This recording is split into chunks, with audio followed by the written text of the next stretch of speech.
Bale tayo nga ay maagang gumising dahil tayo ay merong ipapaship. Kung mapapansin nyo may napakakalat pa nga dito sa aking pwesto dahil tayo ay ginabi na nga ng uwi at hindi na tayo nakapaglikpit.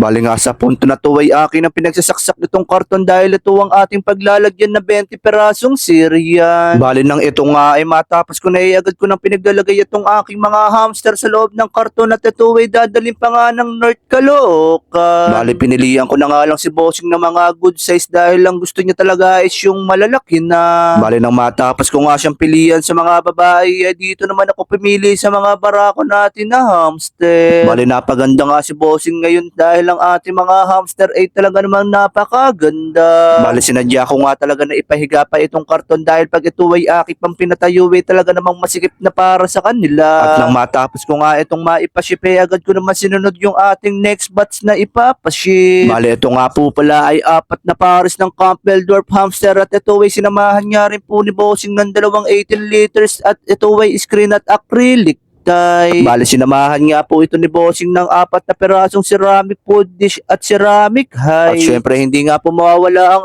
ating panindang Only Pops Food Mix by Hamidwar. Bale ito nga po pala ang ating highly recommended na pagkain para sa ating mga alagang gerbil, hamster at rat. Bale nang naipaship ko nga yung ating mga ipapaship kanina ay ako ay nagready na uli ng karton dahil tayo ay meron uling ipapaship na 30 Syrian hamster. Talaga namang napaka-solid at paldo pre ng ating araw ngayon dahil marami-rami po ang ating ipinaship. Bale, ito nga po pala ay dadalhin pa nga po ng Calamba, Laguna. Palubog na nga ang araw kaya ito ay akin ang dali-dali pinaglalagay sa karton para ito ay hindi na nga abutin ng malalim na gabi. Bale, dito na nga lang po matatapos itong aking video at kung naandyan ka pa baka pwede naman pakilike and share na itong aking video. At pakipollow na nga rin po sana nitong aking mismong page. Maraming salamat po.